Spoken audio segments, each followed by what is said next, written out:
ఏంటి గణేష్ ఈ సంవత్సరం ఎలా చేసావు? నీ బర్త్డేని గ్రాండ్ గా చేద్దాం అనుకున్నాను. ఏడ్చేర్లే, మీ సెలబ్రేషన్స్ నాకు తెలియబేటి. చందా పేరు చెప్పి దందా చేస్తారు. ఓ నా దండిన డబ్బుల్ని ఏదైనా మంచి పని కోసం ఉపయోగిస్తారా అంటే అది లేదు. పైగా నా విగ్రహాన్ని కొనడానికి పెళ్లి సంబంధాల్లో పిల్లని చూడడానికి వెళ్ళినట్టు పలోమను 10 మంది వెళ్తారు. అందులో ఒకడికి ఆ బొమ్మ నచ్చిందని, ఇంకోటికి ఈ బొమ్మ నచ్చిందని. నా కర్మ ఏంటంటే అక్కడ ఉన్నవన్నీ నా బొమ్మలే. మళ్ళీ తీరా 10 మందికి ఒక బొమ్మ నచ్చాక అమ్మేటోడు అలుసుగా తీసుకొని 10,000 15,000 అని బాంబు పేలుస్తాడు. ఎందుకురా బాబు ఇంత రేట్ అంటే కలకత్తా నుంచి తెప్పించామంటాడు. నాకు అర్థం కానిది ఏంటంటే ఎక్కడైతే నేను కలకత్తా నుంచి అయితే నాకన్నా మొనగాడు వస్తాడా, అక్కడ కూడా నేనే కదా. ఇలా నన్ను బజార్లో పెట్టి బేరం ఆడి నా మొహానికి ముసుగేసి వ్యాన్ ఎక్కిస్తారు. ఆ వ్యాన్ డ్రైవర్ గాడు నేనున్నానని కూడా చూడకుండా ఏదో ఆలోచించుకుంటూ డ్రైవ్ చేస్తా గతకల్లో గబ్బి గుబ్బి మని తించేసి నా కాల్లో చెయ్యి ఎరగొట్టేస్తాడు. ఈ విషయం చందాలు ఇచ్చిన చిన్నోళ్ళకి తెలిస్తే మళ్ళీ ఇరిగిపోయిన బొమ్మ పెట్టకూడదని ఏ బొమ్మ రాసి కవర్ చేసేస్తారు.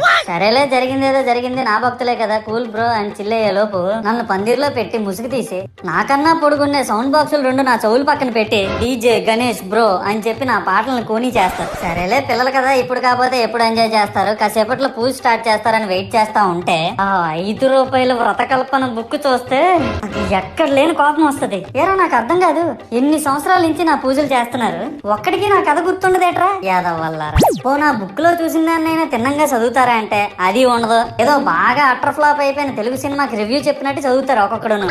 ఇంకా తర్వాత 9 రాత్రుల పాటు నాకు ఎన్ని సినిమాలు చూపించాలో అన్ని సినిమాలు చూపిస్తారా.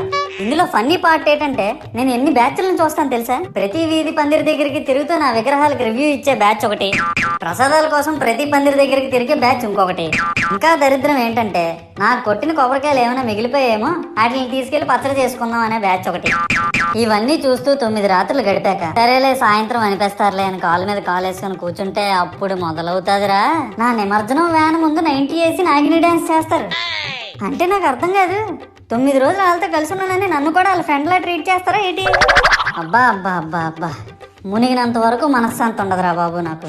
అంటే ఆ మాత్రం హడావడి లేకపోతే నీ గొప్పతనం 10 మందికి ఎలా తెలుసా స్వామి? ఇవన్నీ నీకు గొప్పలాగా ఉన్నాయారా? ఇప్పుడు 100-200 అడుగులు నా విగ్రహాన్ని తయారు చేస్తారు. నేను స్టడీగా నించుంటున్నాను కాబట్టి నాతో సెల్ఫీలు దిగుతున్నారు. అదే నేను రింగ్ రోడ్ లో నడిచాను అనుకో పరిస్థితి.